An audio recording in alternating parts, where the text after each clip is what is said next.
Découvrez en avant-première le nouveau service d'InfoLive TV. Recevez gratuitement chaque jour, en vidéo, les informations d'Israël et du Proche-Orient sur votre mobile. Pour vous abonner, entrez sur notre site www.infolive.tv et cliquez sur la bannière « Service téléphone mobile ». Vous êtes sur InfoLive TV, merci de nous retrouver pour ce flash d'information. Ouvrons cette édition avec l'information diffusée par un quotidien libanais selon laquelle l'un des soldats israéliens détenus par le Hezbollah depuis le 12 juillet 2006 serait mort. Cette information intervient à l'heure où le chef de la diplomatie française se trouve au Liban pour rencontrer les divers acteurs politiques et notamment les représentants du Hezbollah avec lesquels Bernard Kouchner s'est entretenu au sujet du sort des soldats israéliens. Et puis les États-Unis s'apprêteraient à conclure une transaction d'armes avec l'Arabie Saoudite pour 20 milliards de dollars. Selon le New York Times, cette vente suscite des inquiétudes en Israël et parmi les partisans de l'État hébreu aux États-Unis.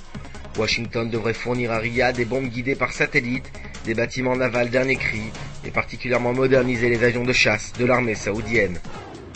Le chef du Hezbollah, Hassan Nasrallah, a affirmé samedi que la seconde guerre du Liban s'était soldée par l'échec du projet d'un nouvel ordre américain au Proche-Orient, dans un discours transmis sur un écran géant installé à Binjbel, dans le sud du Liban. Nasrallah, qui vit dans la clandestinité depuis la guerre de l'été 2006, a estimé que la victoire du Hezbollah avait eu un effet contraire aux objectifs américains et israéliens, qui ont dû subir les retombées de leurs échecs. Fin de citation.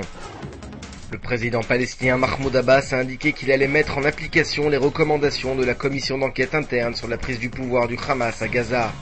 Cette commission a notamment recommandé de limoger une soixantaine de responsables palestiniens, pour la plupart appartenant aux services de sécurité, ayant négligé leurs fonctions.